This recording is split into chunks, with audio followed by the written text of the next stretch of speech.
quickly run through the research process and proposal.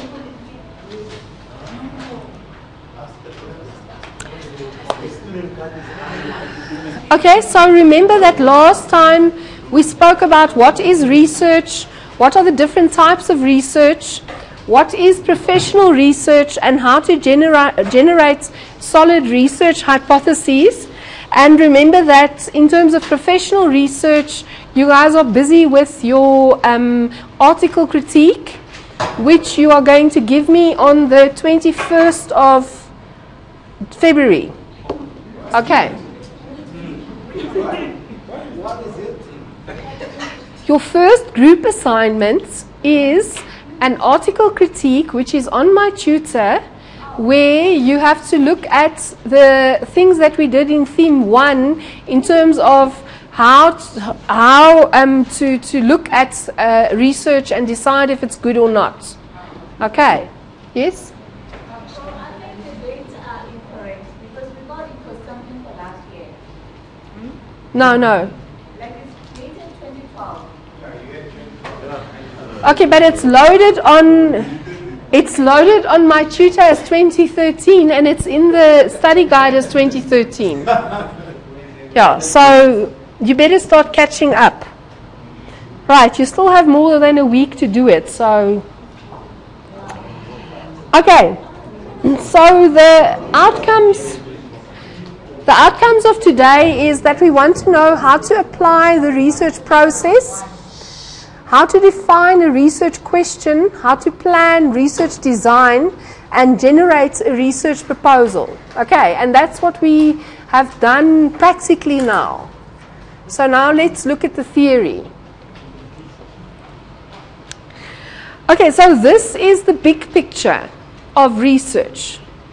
Because last year, by like theme 7, I realized that the students couldn't slot everything that we were doing into a picture.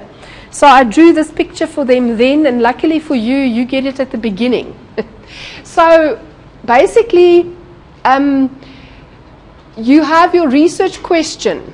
So what is it that is the problem that you need an answer to?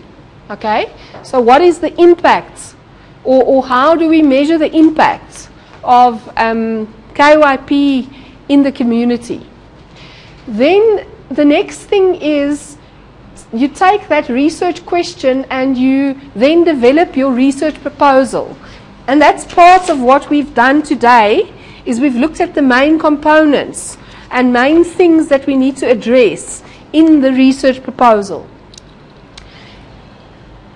And in the research proposal, we obviously need to do a literature review, because as you learned last week, when we spoke about the literature, or when you did your jigsaw about the literature, we don't just start with nothing.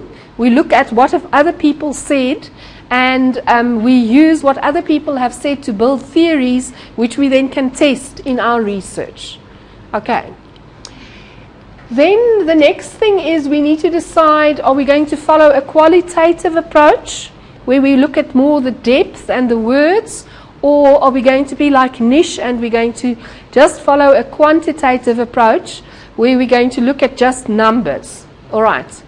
But the good news, Niche, is there's mixed methods as well, where you can do both. Okay.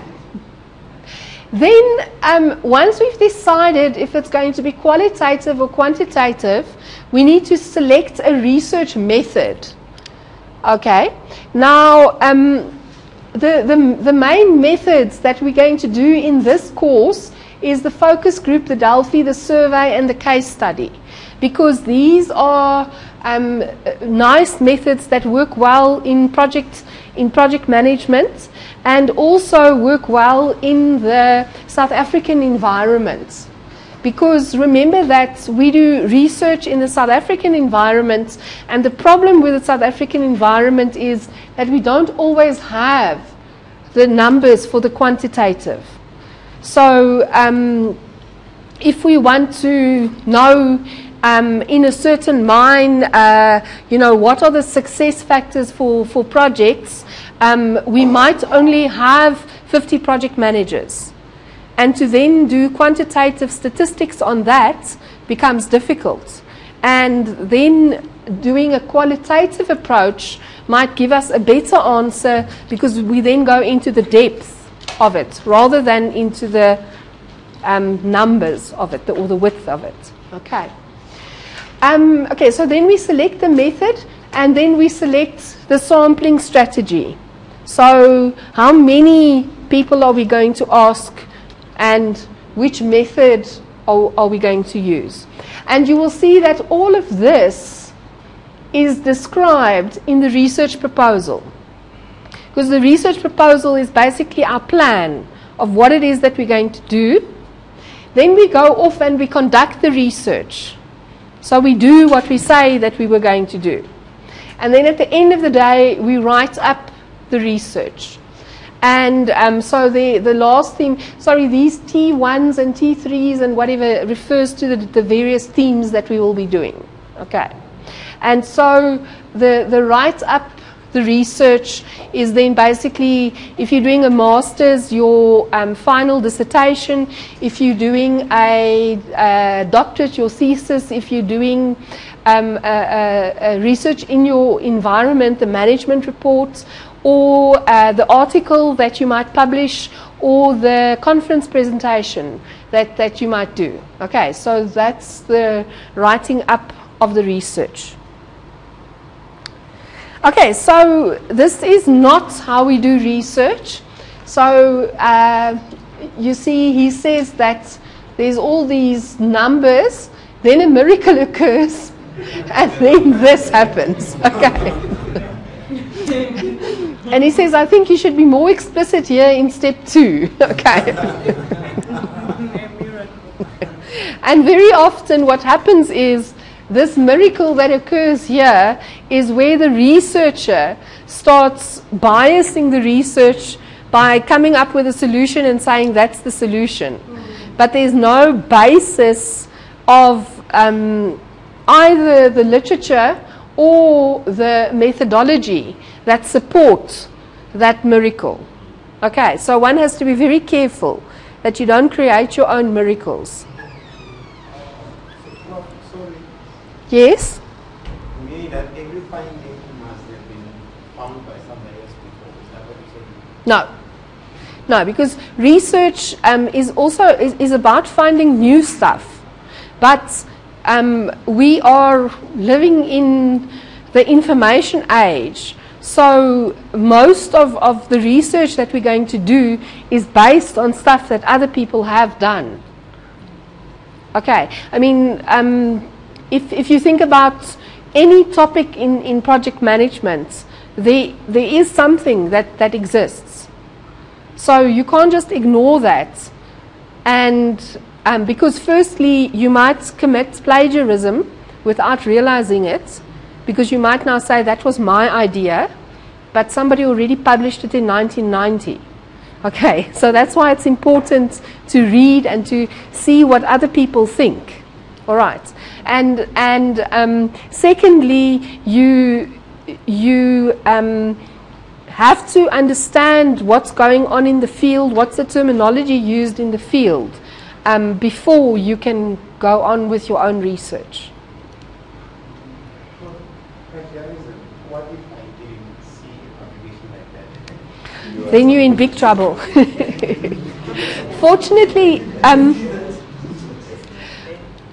Fortunately, these days we have software like Turnitin that we put our work through, and that then helps us to find if there's something like that. Okay, but yeah, but I mean it does happen, and I mean in the past there's very famous stories of Edison and another guy that came up with the concept of the light bulb together, and Edison got the credit because he got to the patent office first. You know, so yeah, so and it does happen that I mean, like for example, the development of the atom bomb. The Americans and the Germans were at war with each other, and yet both developed. Okay, and there was espionage and stuff that happened, but there was parallel thought that was happening. So that does happen. So what is language not a problem in plagiarism? Like language Yes, yes. Chinese, if they are strange letters. Yeah, well, that is plagiarism. And there is a new policy at the moment that they're busy finalizing for TUT on plagiarism, and I'll make it available to you guys when it's final. And one of the things it does say is that plagiarism is also if you take something that somebody has written in another language and you translate it and you then make as if it's your idea.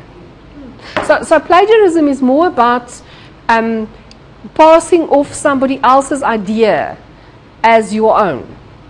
As long as you recognize that somebody else started thinking like this, and because they started thinking like this, you started thinking like that. That's what it's about. Okay. But there will also be some discussion on plagiarism in the library. Okay. So in this course, the book that I chose for you is a very comprehensive book, and it's a very good book if you want to do further studies at postgraduate level. All right, because it covers your data collection and preparation and your data analysis and interpretation as well. But we don't have time in 6 months to go through everything. Okay. So I skip over that. That's where the miracle happens in this course. All right. But just so that you are aware that those things do exist, and when you do postgraduate study, there is support as well in terms of those things. All right. And the most important part of any research is basically your research proposal. And so that's why I emphasize that, and I make you write 2 research proposals, because if you can do that, then your research just happens. Okay, and then any statistician or anybody with niches, mathematical mind can help you to come to conclusions. But if you don't know how to formulate the problem and how to get to what is actually the problem. Okay, so here you can see that the kitty has proven gravity again. See, so Kitty should have read read Newton and should have referenced Newton. Otherwise, Kitty is committing plagiarism. Okay, so here is clarifying the research question, which is what we've been doing today. So first, what is the management dilemma? And then what is the management question? Okay, so what is the dilemma? Why is management feeling uncomfortable and they want something to be done? All right. What was the example you sent me again? About the production demand. Yes. Why can't they meet the production demand? Yes, so that's what's making management feel uncomfortable. And then you said the management question is? Should they outsource? Okay, so should they outsource? And then what is the research question? The research question was, will outsourcing improve the turnaround time? Okay. And improve the efficiency around the production? Okay, so do you see that management has this dilemma and question, but what they need somebody to do proper research, because otherwise what happens is management shoots from the hip and they say let's outsource. Okay, but they haven't done the research and they haven't translated their dilemma and their question into a research question. Okay, and then the other thing about a research question is that it takes a while to refine. Okay, and the more you read and the more you think about it, sometimes people start out with one question, and by the time they write their thesis, the question has completely changed. Okay, but it doesn't mean that the research was bad. Okay, it just means that by thinking and by applying themselves, they got to a better question. All right. Okay, so this is what our brilliant Einstein said. The formulation of a problem is far more often essential than its solution, which may be merely a matter of mathematical or experimental skill. To raise new questions, new possibilities, to regard old problems from a new angle requires creative imagination and marks real advance in science. Okay, so it's about looking at things from a different perspective and trying to find better answers, and especially in terms of business research. I mean, look, we're not splitting atoms and doing brain surgery and sending rockets to the moon, you know. We're not rocket scientists, but we need to be able to do research in our environment to improve our environment.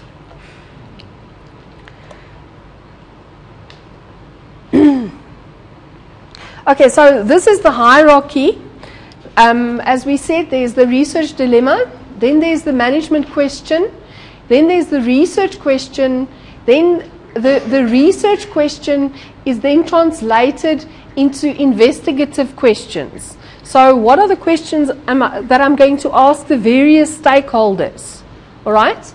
Then the measurement question. So how am I going to ask the stakeholders these questions? Am I going to say to them on a scale, a Likert scale of strongly agree to strongly disagree, are our projects successful? Do you understand what I'm saying? Or am I going to say to them, in the past 6 months, how many successful projects have you worked on? Do you see? It's the same type of question, but it gives you a different type of answer. Yes? How do we see that the questions that they ask? Okay, hang on. We'll get to that. Okay. Yeah, you're jumping like about 3 lectures ahead.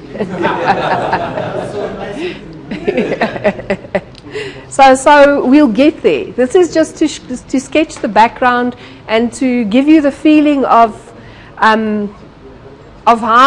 the process works. Okay. So the research dilemma: what symptoms cause management concern? What environmental stimuli raise the researcher's or the manager's interest? Then, I must go the other way. How can management eliminate the negative symptoms? How can management fully capitalize on an opportunity? So, should we outsource? Okay. What plausible courses of action are available to management to correct the problem or take advantage of the opportunity? So, that's the research question. Then, what does the manager need to know to choose the best alternative from the available courses of action?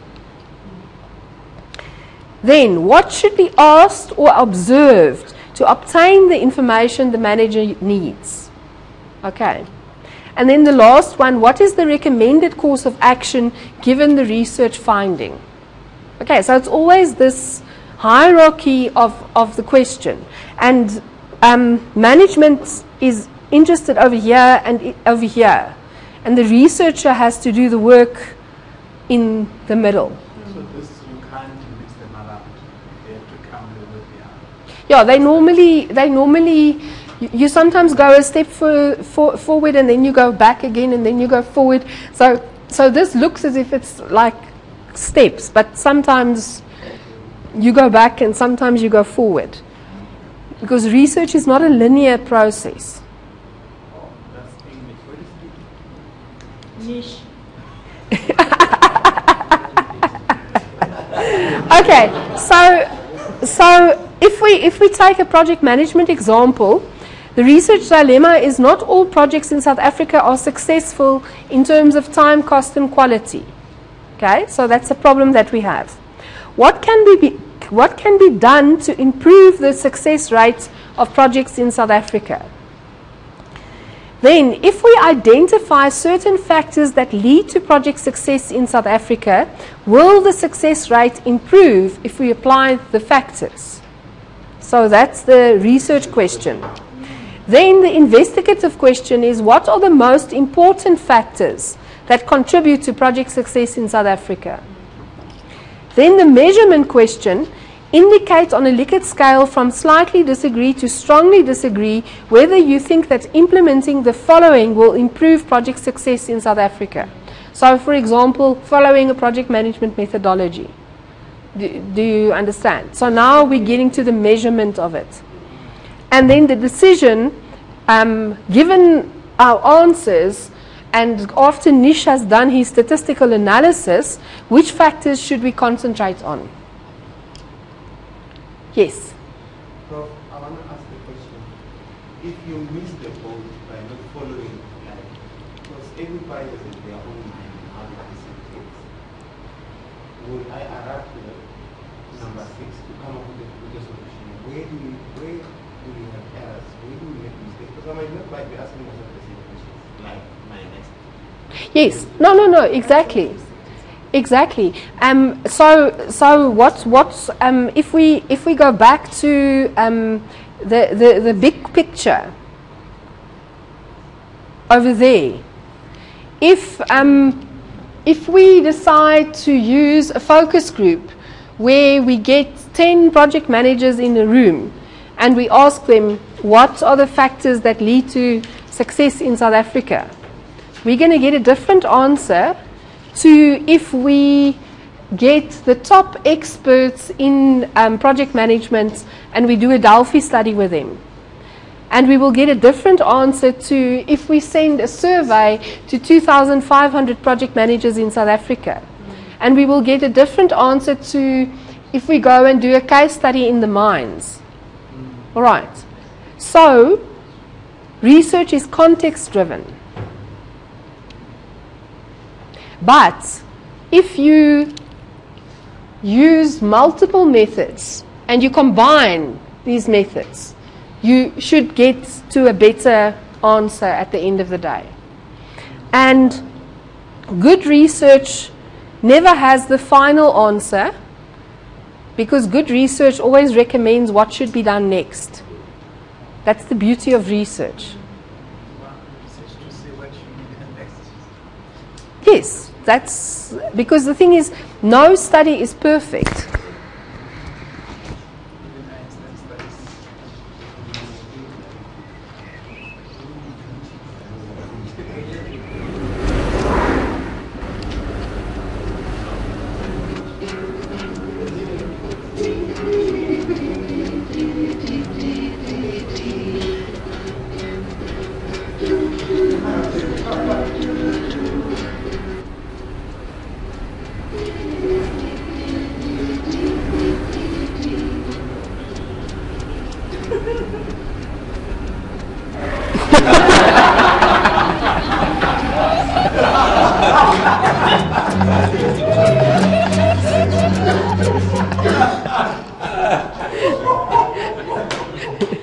Okay, so that's research by observation.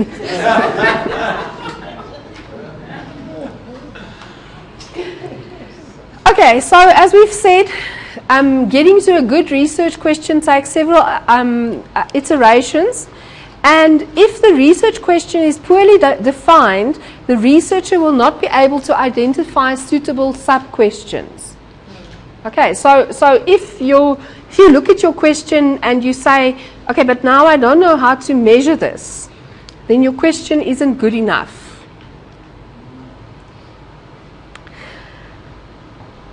Okay, so how people research things, actual accredited resources, Wikipedia. In academic research, if you use the Wikipedia, in my class you will automatically get 0 for your literature review. Okay, there is not even supposed to be a reference to the Wikipedia anywhere in any literature review that is academic. All right? Because Wikipedia can be changed by anybody at any stage. It's a good background. So if you want to know what epistemology means, you can go to the Wikipedia and it will give you an answer. But I could go today and decide I'm going to mess with people, and so I'm going to go and change it, and then I put it's the study of apes. And so for 10 days, that's what epistemology is. All right.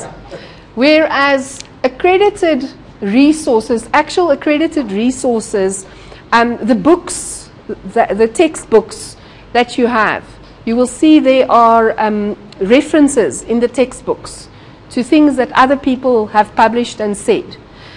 Articles are peer-reviewed.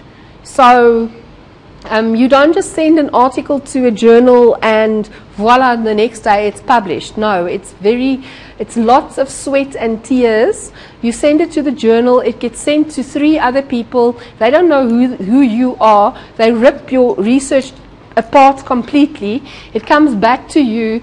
You then fix it and you send it again, hoping that this time they will understand what you've said. They rip it apart again, and so the process goes.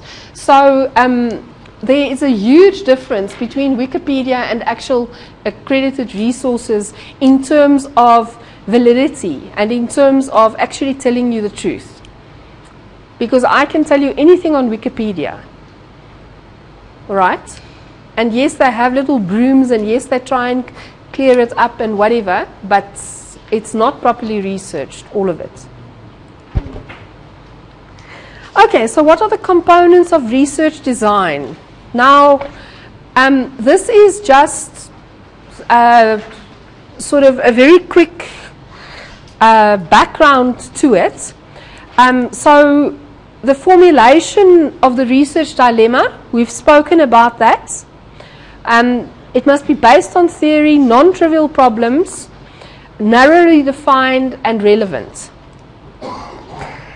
Then research design is your blueprint for fulfilling the objectives and answering the questions. And as we've already said, the more diverse methodologies we use, the greater the insight. But it's not always possible to use multi-methods, multi-study strategies, because sometimes there's just not enough time. But look at the competing designs before you select one. Because like today, because I'm at the moment in charge of looking after all the research students in the Faculty of Management Sciences.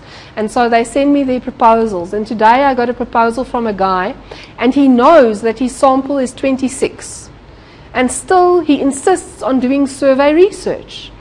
Now, to do survey research, you need at least a sample of 100, or you need at least 100 respondents before you can start making statistical inferences. So it's obvious to me that he has just decided that survey research is how you do research. Okay, and so my goal in this course is to introduce you to other ways of doing it, so that because certain problems, yes, survey research is marvelous and it gives you a very good answer. But other problems, especially in the South African context where we're talking about a specialized field, if your sample is 26, you have to use something else. I'm going to skip this one. All right, then sampling design, for now, it's just the definitions that you must know. So a census is where you survey the entire population. Okay, so the census was supposedly when they came to all of our houses and all of us filled in a questionnaire. Right, so if you want to do a census of the students at TUT, you need to get 65,000 people to fill in your questionnaire. Okay, so that's difficult. And that's why the census results take like 4 years before they come out. All right. Then a population is the set of individuals, items of data or data from which a statistical sample is taken. So a population is generally more than a sample. So if we say all BTech project management students currently registered at TUT, we are talking of a population of maybe just under 200. All right, if you look at all the classes and so on. So that's the entire population. So if I want to do a census, I have to get the entire population to fill in the questionnaire. But normally what we do is we take a part of the target population which is carefully selected to represent the population. Okay. Then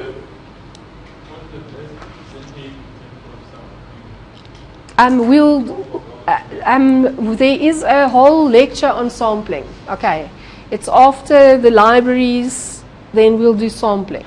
Okay, so this is just to get you to know the terminology. Okay, so pilot testing is very, very important. This is where you simulate the procedures and protocols of data collection. So if you are sending out a questionnaire to people, which is self-administered, so they sit behind the computer and they go tick, tick, tick, tick, tick, you get somebody who has the necessary expertise to sit behind the computer and go tick, tick, tick, tick for you, and then to say to you, okay, I didn't understand that question. You made a spelling error over there. What the hell are you trying to say here? You understand what I'm saying? Okay. And so it's to identify problems in procedures and protocols and to ensure that the language is understandable. And you must use members of the target population. So if you are going to do research on project managers in the mining industry, it doesn't help that you then go and ask somebody in the IT industry to look at your questionnaire for you. All right. All right, and then data collection. These are the devices that we use, and you can all read. So, okay, so here is a question for you. Which of the following is not an element of data analysis? Looking for patterns, presentation of the raw data, developing summaries, reducing accumulated data to manageable amounts. So which is not an element of data analysis? Okay, so who says it's one?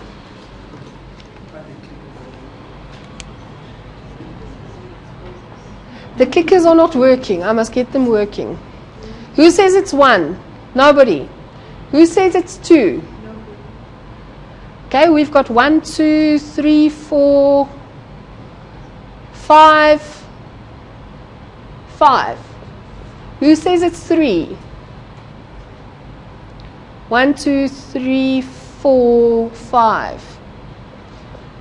Who says it's 4? 1, 2, 3, 4. Okay, and the rest of you?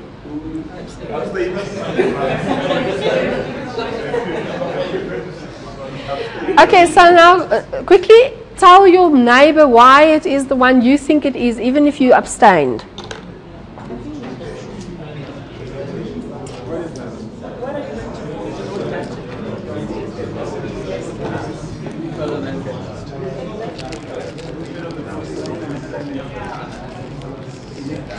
Baya, get someone to talk to.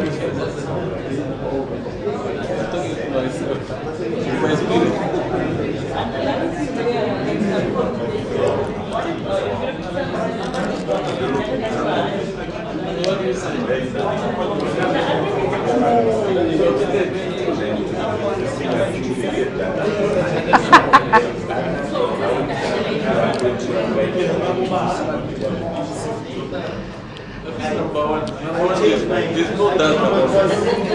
All the three, there's data. Well, developing summaries. Number one, Looking for patterns in your patterns.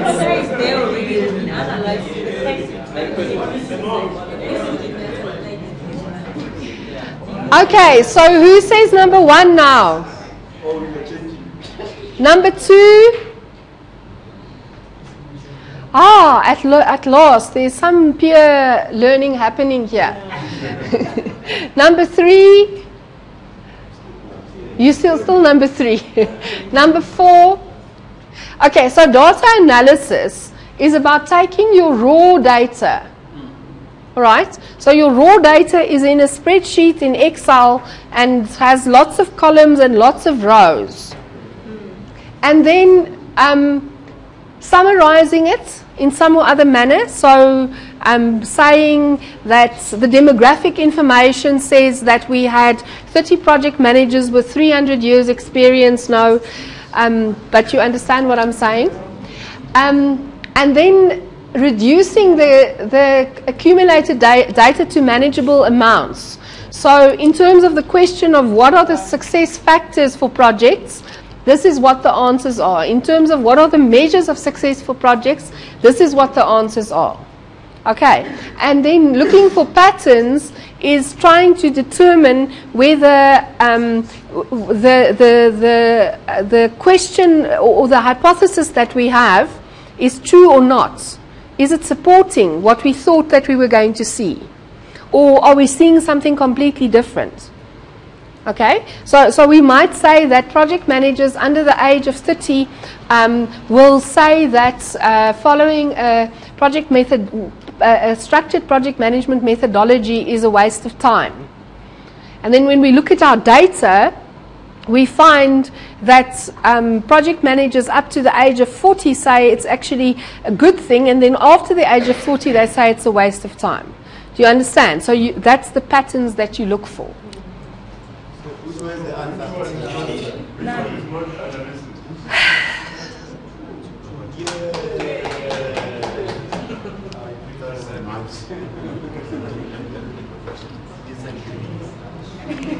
Okay, so here is basically, I don't know how to do statistics, but it doesn't matter because I didn't have data. Okay, so but this is what data analysis involves. Okay, so what is the purpose of the research report? It summarizes the results of the research for the reader. It's for publication. It's to get the degree. It's to follow the template. Okay, who says it's 1? All right, so you're all awake still? Because 1 is the right answer. The other things might or might not happen, but it's basically to summarize the results for the reader. Okay, so that's basically what that says. Then the research proposal, he has a very good proposal over there. All right. He's very honest. I like him. He's honest. Okay, and so the thing that we've already spoken about is that research is not a linear process. So you start out over here, and you then have a map, which is your research proposal. And the ideal is to stick to that road on the map. But why are we doing research? Because we don't know what the answer is. Okay, so as we go along, we might realize, okay, we have to take this little road over here and then go back there and go that way, and then, do you understand what I'm saying? But the proposal has to give us the outline, has to give us the map, generally, that says that we start here and we want to end somewhere there. Okay, does that make sense? Yes. All right, then this is basically just a process which you can go and read, and this is the process that you should follow for your work proposal that you're going to write. So you need to speak to your manager, find out what the problem is, and get your manager to help you to refine your research question. Sorry?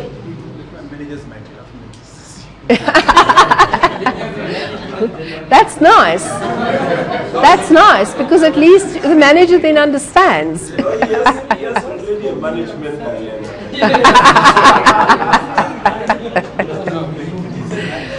Okay, so I just want to bring it to your attention that you have to start thinking about your problem, your problem for your research proposal. All right. It should be strictly at your And here are the elements of the research proposal. Some of them we've addressed already, and the rest of them we will address in detail as we go along. All right. So here is just, okay, so I let you do this in the beginning because I thought it would be more stimulating to do the worksheet in the beginning.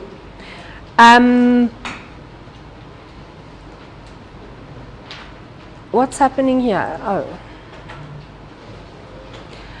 Okay, and this is basically what we did. This is the literature review that we did in detail last week. I see next week, but it was last week. And we've spoken about the importance and the benefits of the study. Okay. And this is what is coming. So the research design. What are the methods that we should use, and what are the what are the instruments that we're going to use? So that's coming. And then the data analysis is also coming, but not in a lot of detail. And then the last thing which I want you guys to do is to write an abbreviated CV detailing your qualifications that you can use to attach to a research proposal. So what qualifies you guys to do this research in the community service project? Okay, so you carefully have to think about that. And then I want it attached to the group assignment for each group member for the proposal.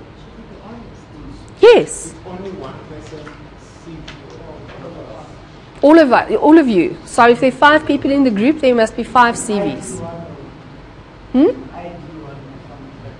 No, the real one.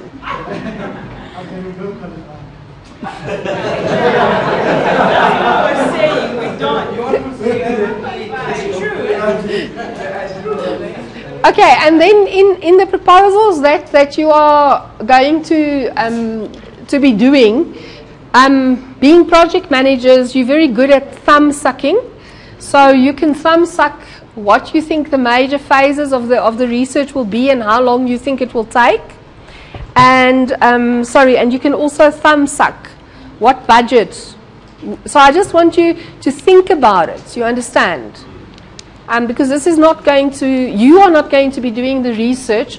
I'm hoping to get a guy who wants to do his sabbatical here to actually do the research. So all of your proposals are going to be an input for him to then actually do the research. If I don't get him, then I'll do the research. No, you're not going to Kliptown. Of course we will. Yes, remember I said that on the final publication that comes out of this, the person who does the best in the block class and the best in the evening class will be the co-author of the paper. I just want to ask, is this what does in terms of statistics? Because some of these things will require a lot of statistics to understand. As I said in the beginning, I'm focusing on the proposal phase more because I want to prepare you to be able to do postgraduate studies. And when you get to the point of actually doing those studies, there are people in the university that will help you with the statistics and stuff like that.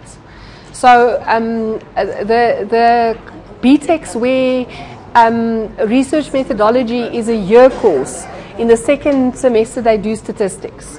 But we don't do statistics because we only have 6 months. Okay, and I want to focus on actually teaching you a skill that you can use. And to find somebody to help you with the statistics is a lot easier than finding somebody to help you with a research question. Okay. Any other questions, or can we go home now? Guys, will you just switch the lights off for me, please? And shh.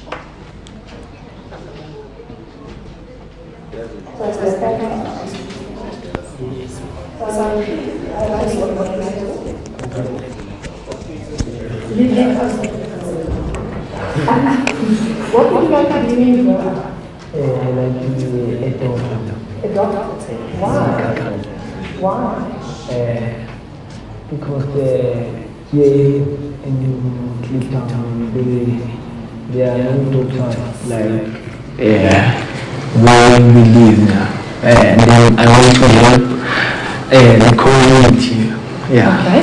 And what were your favorite subjects at school? It's math and science. Okay. And you're doing biology as well? Yes. Oh, okay. Because you must do one of those three to become a doctor. You know that? Yes. Okay. And then what do you like to do for fun? For fun, I like to do campus dance. Oh, so you're part of the cultural program? Yes. Oh, all right. And if you could be anything for one day, what would that be? If you could be anything for one day, what would you do? I would be happy for that day. You would be happy for that day? Yes. Okay. That's a very good answer. So thank you very much, Jabbar, for chatting to us. Thanks. And we'll see us next year and we'll do the career day. Thanks, man. Okay.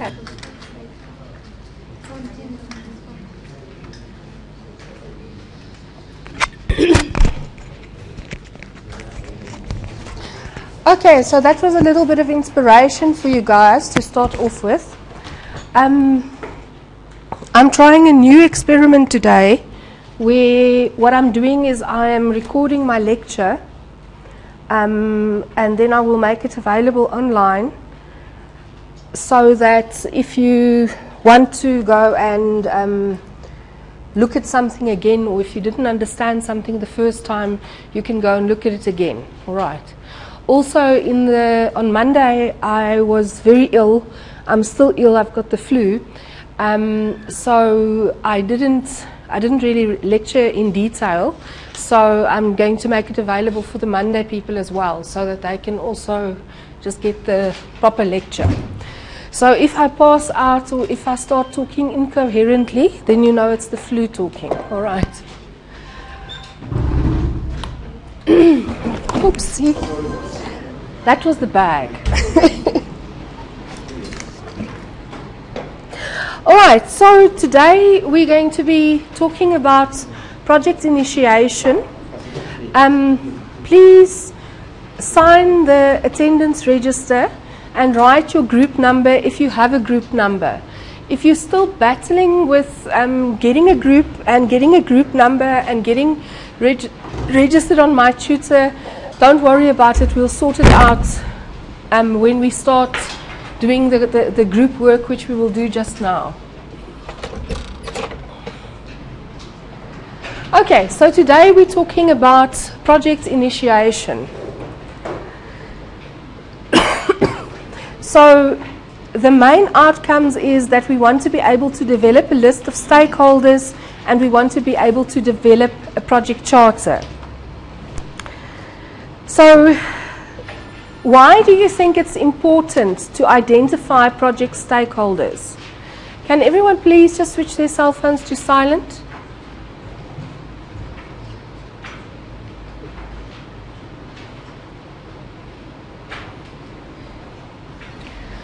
Why do you think it's important to identify project stakeholders?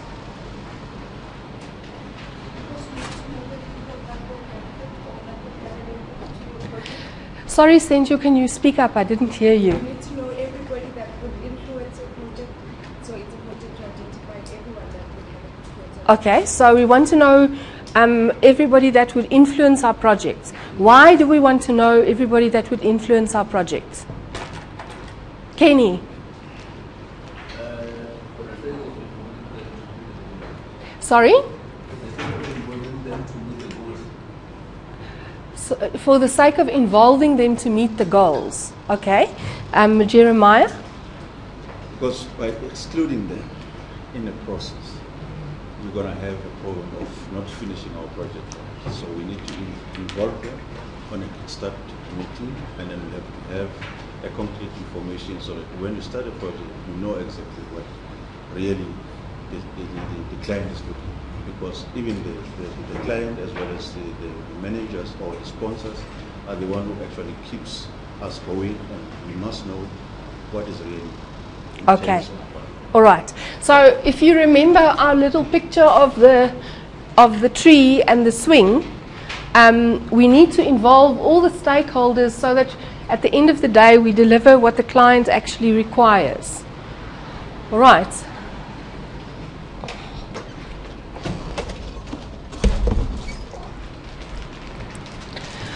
Okay, but so now how do we go about identifying project stakeholders? So the first question is, what are project stakeholders? I've asked you, why are they important? But what are they? Who are they? Who are these animals? Yes, speak up please. Sorry, I can't hear you.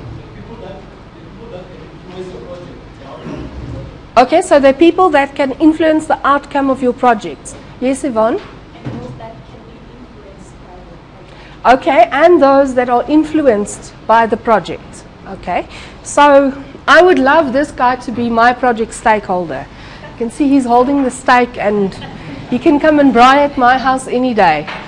Although my husband might not be so happy.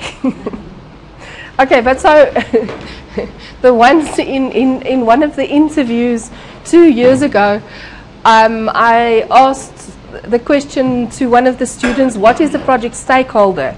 And they couldn't answer the question. So I said, is it the person that holds the stake at the braai? And my colleagues have been teasing me about that ever since. Right, so a stakeholder is not the person holding the stake at the braai. So if I ask you that question in the test or in the exam, don't give me that answer. This is the answer I want. So it's the person or organization that forms part of the project team. All right, so sometimes we forget that the project team is actually also a stakeholder and or has vested or perceived interest that can be affected by the project. Can somebody give me an example of a very recent project that's in the news at the moment where they got the stakeholder management completely wrong? Tolls, yes. Okay, we all we all know that. Okay, so the problem was with Sunroll is that we as the consumers have vested interest in the project, because at the end of the day it's going to affect our pockets, and they did not manage us from the beginning. They built the beautiful roads and whatever, and then one day suddenly we found out that we had to pay a fortune in order to use the beautiful roads. Okay, so they got their stakeholder definition wrong.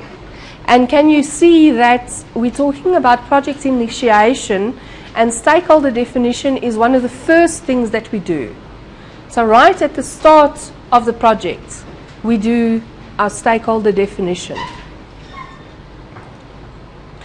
Okay, so here is just a list of typical stakeholders that you will find on a project. So clients, customers, owners, or other recipients of deliverables. So we can call those beneficiaries as well. Well, some of them, recipients of deliverables, are definitely beneficiaries. Okay, so in the Sunroll project, who are the beneficiaries? Yes. Car owners are supposed to be the beneficiaries. Who are the beneficiaries at the moment?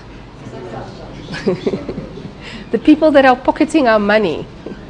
Okay, so there has to be an equitable return for all of the beneficiaries in the project. The end users, which in this case is also, for Sunroll, is also us and the beneficiaries. Functional managers, project managers, senior managers. So this you could see is part of the project organization. Then financiers or sponsors, joint venture partners, because a lot of these really large projects are done with joint ventures. Environmentalists, and environmentalists are often those that can oppose our projects and can make our projects fail if we don't manage the environment and the impacts on the environment of our projects properly. Then society at large, and that's where projects can also sometimes fail if you forget that there might be an impact on society at large, and society at large might come and toy against your project if you don't manage them right from the beginning. And then the project team members. So in the final analysis, we can take all of these project stakeholders and we can classify them as beneficiaries and supporters. So those are the people that are on our side, that want our project to succeed and who will benefit from our project. Opposing parties, so these are the guys that don't want the project to succeed for whatever reason. Sometimes that would be for political reasons. Then we have team members and other contributors, because the team is the core team of the project, but remember that we sometimes subcontract parts of the project, and we sometimes get sponsors for parts of the project, and so they would be part of the contributory bodies. And then the last one is the regulatory bodies. Now it's important to understand that regulatory bodies are people with teeth, or bodies with teeth. Okay, so they can bite us, they can do something, fine us, they can basically stop our project. Okay, so typically if you think about building, a building inspector is part of a regulatory body, and if they come and inspect your building and it's not up to standard, they can make you break down what you've built up to there and redo it. Okay. The important thing to note as well, which I find that the students, especially when you guys do your individual assignment, don't realize, is that a standard is not a regulatory body. Okay? So the ISO standard is not a regulatory body. The regulatory body is the body that enforces the ISO standard in the organization. Okay, so if you are ISO certified and your project has to meet a certain ISO standard, who enforces that ISO standard in your organization? Do you want to give me some examples? So the quality auditors, yes. Any other examples of who enforces the ISO standards on your projects?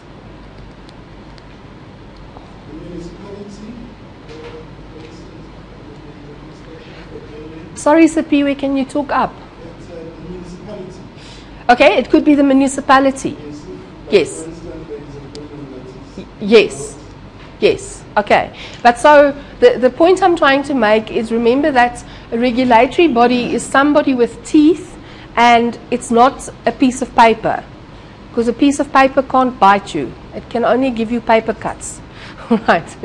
And a regulatory body is like a crocodile. It has teeth. Okay, so in the Gautrain project, which of the following would not be stakeholders? Tourists to the USA from Europe, homeowners near the Gautrain route, the project team, the South African public.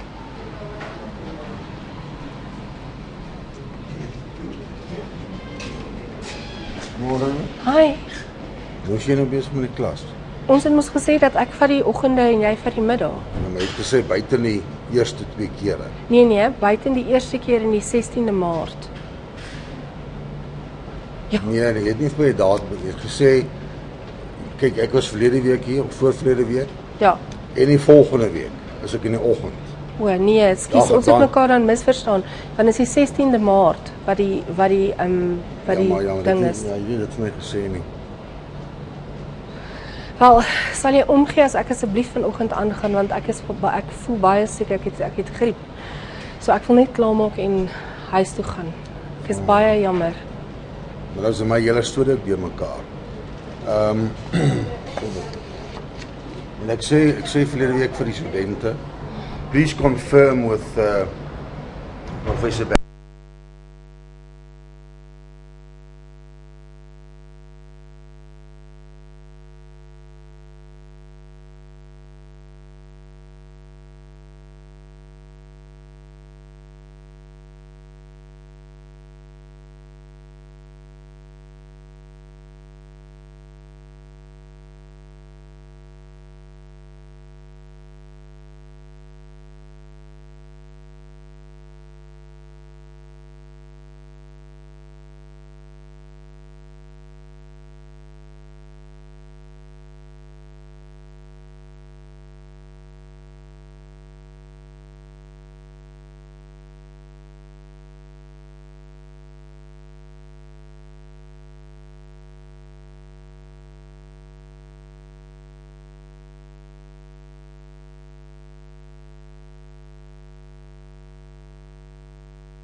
Sorry? I'm going to lecture today until 11, and then Mr. Heinemans is going to lecture.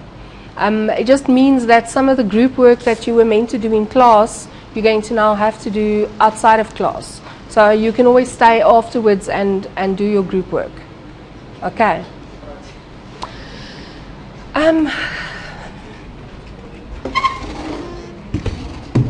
All right, so have you guys decided?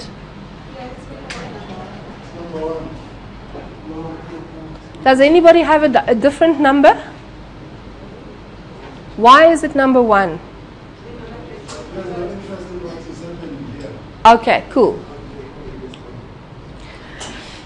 For the Soccer World Cup, the following were stakeholders: soccer players, South African citizens, German supporters, Nelson Mandela, all of the above, none of the above.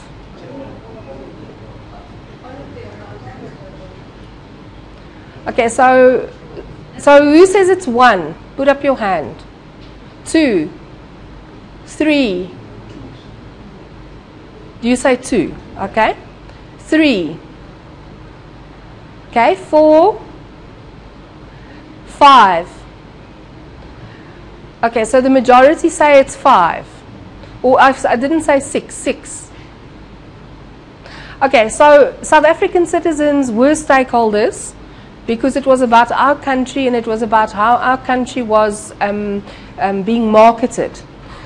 German supporters definitely were stakeholders because they came all the way from Germany to come and support. And if you remember on the news, there were pictures of these huge screens that they put up all over Germany for German people to go and watch the games, etc., etc. Nelson Mandela definitely was a stakeholder. Unfortunately, he wasn't at the opening match, but he was at the closing match. And he's like one of the icons of South Africa, and he definitely was a stakeholder. Sorry? He was part of the negotiating team. Yes, and he was part of the negotiating team. And he's part of South African citizens. Exactly. Okay, so that's a very interesting remark, Ina, is that sometimes sometimes something like South African citizens is a very broad concept, and Nelson Mandela is also part of that.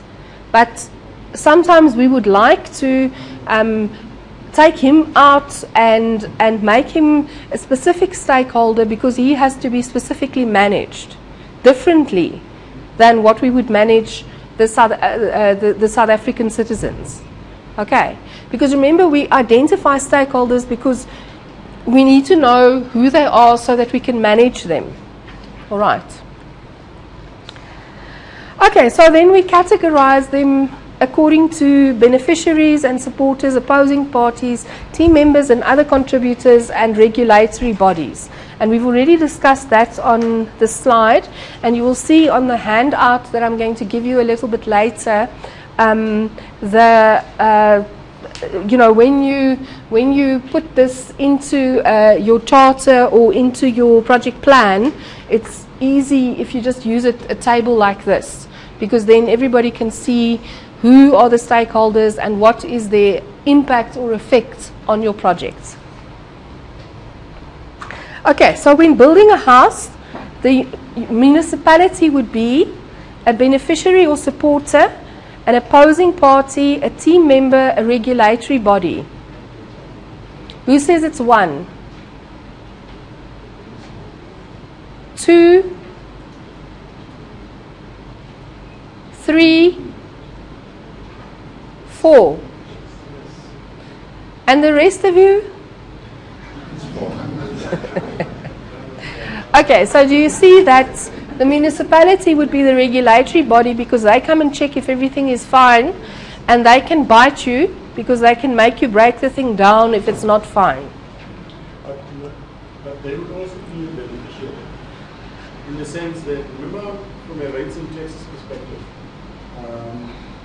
they would benefit financially. Yes, but that's a long term, that's a beneficiary of the product. Yeah, so and that's long term, and what we want to know is for our project, which is now, how does this work? Hi. Okay, on the Going to Mars program, the Mars Lander team would be a beneficiary or supporter, an opposing party, a team member, a regulatory body. Okay, so who says it's 1? 2,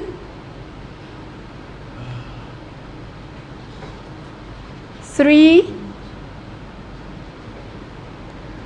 4. Okay, there's some people here that don't know. I'm meant to have clickers for these questions, but I haven't got the clicker software, so I must just get it, and then from next time we'll do it with clickers. Come in.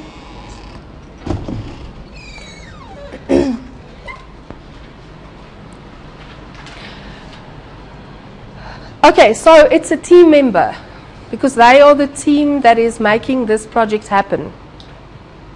When building a nuclear power station, Greenpeace would be a beneficiary or a supporter, an opposing party, a team member, a regulatory body. Okay, so who says 1, 2, 3, 4. Okay, so Greenpeace is not a regulatory body because they don't have teeth. They are a non-government organization, and they mainly oppose things like nuclear power stations by protesting, etc., etc. But they have no teeth in terms of the law, all right? And so that's why they would be an opposing party. Okay, so are there any questions so far around stakeholders? No questions. So you're all fine, you're all going to be able to identify stakeholders easily. Okay, so guys, I want to just talk to you. We said that we're going to do the career day at Kliptown Youth Project. Subsequently, on Monday, because look, there's the evening class on Monday, and then there's you guys on a Friday. And on Monday, there were 8 groups, and they have pretty much covered a very wide spectrum of careers already. And so I was wondering whether it would be okay with you if instead of taking you guys to Kliptown, we go to Hammanskraal. Because I have contacts in Hammanskraal as well, and we can set up a career day. We can get a hall there and everything. Okay, so is there who would vote that we go to Hammanskraal? What I will then do is I'll go there and I'll get some photographs and some background information for you there as well. And then we will then go on the 27th of July, because classes start on the 20th. And in the second semester, there are only classes for you guys, there's classes every second week. So the week in between, on the 27th, we will then go to Hammanskraal. Okay. Who votes yes, that you want to go to Hammanskraal, that it's fine? Okay, who doesn't want to go to Hammanskraal? Okay. Fine. So I just thought that then our project actually makes a contribution in two communities, and it then again gives you guys the opportunity to choose careers that you want to choose, because otherwise I would have to put up the list of what has already been chosen, and you would then have to fit in with that, and I think that's not very fair. Okay. All right, so for you guys, the Kliptown will now change to Hammanskraal. I haven't changed it yet on the charter, but at this stage, at the high level planning stage, it's not really that much different. Okay, and so when we go into the detail level, I will get the detail level information. Okay. All right, I'm going to skip this for now. Because we're going to look at the high-level charter, which I've written, which has the stakeholders, and then you guys are going to spend some time in your groups looking at the stakeholders and all the other things that are in the project charter. Okay, so a project, yes.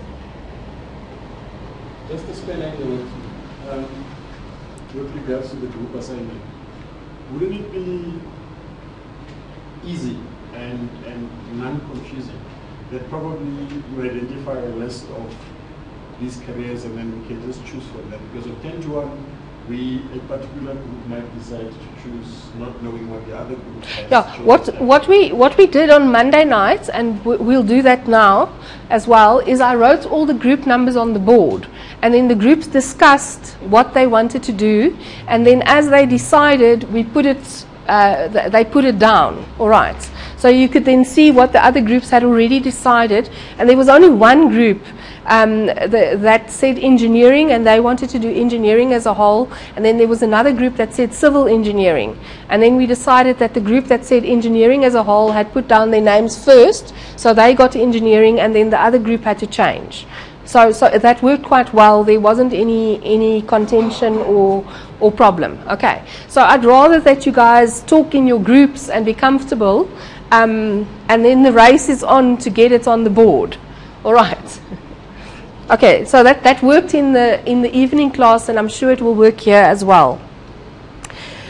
Okay, so a project charter. What is a project charter about? A project charter tells you who are the major participants in your project.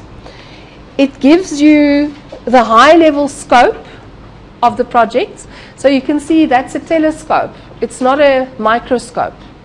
Right, so in the project plan, that's where we start doing the detail scope, whereas in the project charter, we have the high-level scope.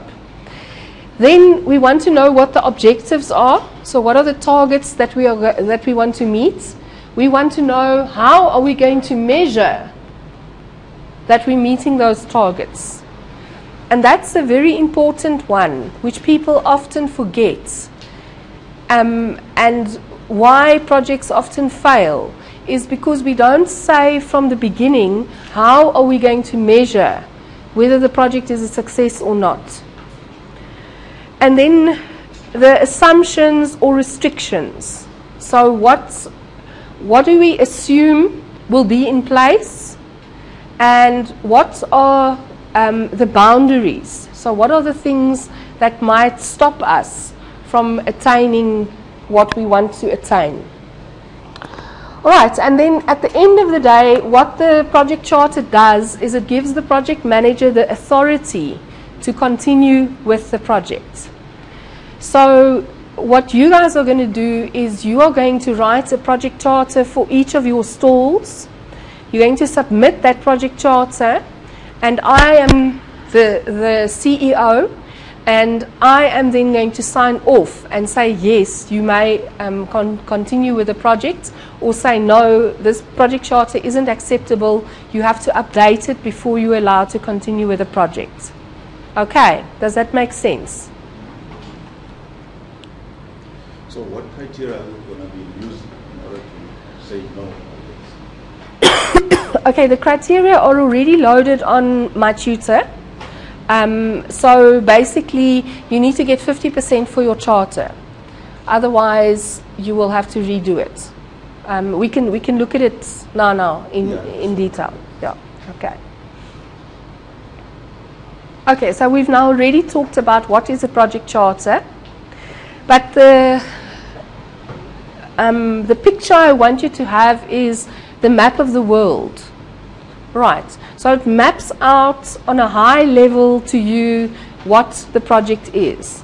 So on the map of the world, this one, we know, we can see there's a landmass here, but it doesn't tell us that that's South Africa yet. Okay. Because when we get to the detail planning, that's when we're going to say that is South Africa. Do you understand what I'm saying? So your project charter is high level. It's not a long document. The one that I wrote for the high level planning is a 3-page document. Okay, so it's not pages and pages and pages, because the detail comes later. The detail comes when we get to the project plan. So it's used to obtain approval from the company CEO, as well as funding from outside organizations, for example, the government. Therefore, all stakeholders and role players and each one's individual objectives must be taken into consideration. And for your stall that you are designing, you might consider getting sponsors somewhere. And so you can use the project charter to go to the sponsors and say, we need a few 100 Rand or a few thousand Rand so that we can make the stall as nice as possible. All right, so always keep that in mind when you write your project charter. Okay, so it's the definition of what and whom and the justification of why. So what are we doing, for whom are we doing it, and why are we doing it?